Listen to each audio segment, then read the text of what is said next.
Hello everyone, welcome back to our channel. Good morning, good afternoon, good evening. I greet you all according to your time and locations. You'll be watching this video. Yes, my dear viewers, I am back again with another update. So guys, I have a video here I would like we all to watch. But before then, if you're meeting my channel for the very first time, you're highly welcome. Please kindly do well to like, share, and subscribe. Leave your thought on the comment section. Let us know what you think about this video, and I will see you towards the end. President Muhammadu Buhari yesterday reminisced about the last 8 years of his administration, saying the journey has been rough, but his administration has laid the foundation for a prosperous Nigeria. At an induction for incoming and returning governors, President Muhammadu Buhari, represented by Chief of Staff Professor Ibrahim Gambari, stated that it's been a bumpy 8 years, but the outcome of the 2023 general election was an indication that the electorate was fast maturing and democracy had come to stay. He warned elected officials that they only had the option of delivering on their promises or they'll be shown the way out. Also, the Director General of the World Trade Organization, Ngozi Okonjo-Iweala, urged the governors to figure out ways to increase internally generated revenue for their various states.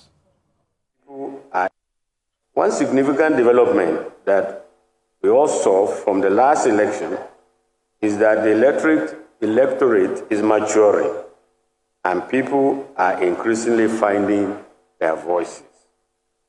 Any public officer who fails to either meet up with the expectations of the people or deliver on his campaign promises will be voted out in the next election. That is what democracy is about. Deliver or get shown the way out. Nigeria has what it takes in people, resources, and leaders. Our young people are waiting for you to choose wisely who you will work with, who will be your team. They are waiting for you to govern effectively and transparently with respect for people. They are waiting for you to rebuild and grow the economy of your states, to deliver results, and to lead with love and trust first, not fear. Each of our governors here has a responsibility and should commit to creating favorable policies that ensure this business is thrive. It is crucial for leaders to create the environment that empowers and supports our young people to harness their potential and create wealth for our nation. We are eager to continue working with you all, individually and as an organization. Together, we can elevate critical state and national priorities and achieve greater development outcomes for all Nigerians. The only way to build a more cohesive nation and a more harmonious world is to deliver better for people. Better services, better opportunities. As for the induction for the governors that took place in Abuja yesterday, well, a two-day event, well, the very idea of the induction itself, well, I think in principle, it makes sense. People are going to be governors interacting with, persons who have been governors and persons who are sitting governors, who seem to be a good idea. It provides a forum for interaction. It's a reminder also of the importance of the assignment that is, before them when they assume office eventually. And it's good that experts, experienced persons from all over the world were invited to talk to these incoming and second-term governors in terms of their responsibilities. But the main story that we are focused on has been the speech by the president at that occasion. And the president said, well, the electorate showed a lot of maturity in the recently concluded general elections in Nigeria, and that his administration has laid a strong foundation for a prosperous Nigeria upon which, incoming governors can build. Well, we don't expect the president not to praise himself. Everybody is allowed to have agamalis at their moments. And part of the points made in that speech by the president is that his administration has done a lot in the area of agriculture, increasing domestic production despite COVID-19, and providing opportunities within the agricultural sector, and also encouraging more food exports from Nigeria. But the question that many will ask is that why the president made that point about achievements in agriculture. How about food inflation in Nigeria? Food inflation in Nigeria is already over 20%. And many Nigerians can't even have basic, access to many food items. Well, the president did not talk about food inflation, but many persons who are having challenges being able to feed themselves will say that food inflation seems to be, part of the legacy of the outgoing administration. The president talked about empowering the armed forces, making the armed forces, strengthening the armed forces, providing modern warfare equipment and all that. Well, there's no doubt. There's been very significant achievement in that regard. Our armed forces have so far discharged, acquitted, themselves in a very honorable manner. We cannot argue with that. The president has also talked about infrastructure. Well, infrastructure is not, something that one administration can complete. It's a continuous process. And in that regard, the president was charging the incoming administration to do more.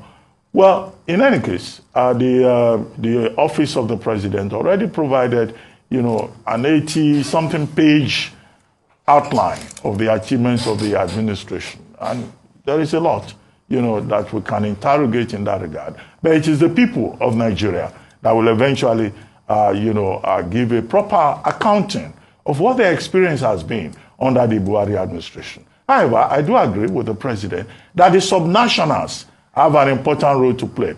Oftentimes, in analyzing the Nigerian situation, we tend to focus more on the federal government. And one strong point that was made by the president in that presentation is about the role of the subnationals, the governors, who should not just see the positions they're coming to occupy as a privilege, but as a position of responsibility. And the president reminded them that our democracy is maturing and that whoever does not do well will be voted out the next election. So these are very important points, as I see it. He also talked about partnerships among the states, how states can partner together, learn from each other, leverage on their comparative advantages, and then place Nigeria first, the national interest, which is oftentimes overlooked. The points made by Governor Tambuwa, chairman of the Governors Forum, by Okonjo-Iweala, by Tony Elumelu, by other speakers at that event are important. But it remains to be seen how these governors will fare in 4 years to come. Every governor will come back to us and say, oh, we have done very well. There is the people that will take a decision that will give a proper assessment. So self-praise, yes, may be a natural thing to do, but the taste of the pudding, as they say, is in the eating. And we hope that these incoming governors would act in a responsible and accountable manner, and as they have been advised by the outgoing president, place Nigeria first. You see, like I always say, every generation have the time and the chance to change the course of its destiny. The problem with Nigeria today is because this generation of leaders have just decided to put Nigeria down. Why do we talk about the likes of the Awolowo today? Because in their time, they changed the course of Nigeria's destiny. As somebody from Ogun State, I still drive on the roads that were built by Awolowo. If I want to drive from Ikenne to my village via the old road. But you see, we have a bunch of leaders that don't think of the future. They just think what to eat now. And it destroys their country. That's why you see they are forgotten. I'm happy about the governors' meeting yesterday. But the question is, do these governors even hear the things they tell them, or it enters one ear and goes out with the other? These are the same governors, and some of those governors were there. These are the same governors that want to claim big fat pension bonuses. But their states are in debt of trillions of naira. They plunge their states in debt. And how do they do this? The first way governors do is they do big white elephant projects. They take loans that they will benchmark against their federal government allocation for the next 30, 20 years. They say they are building airports. They say they are building all sorts of infrastructure. I'm not saying infrastructure is not good, but you don't build what you don't have the wherewithal to build. I keep stating that Delta State has 2 airports today because when Warri was ripe enough for that infrastructural development, Shell had a hand in building the airport in Osubi.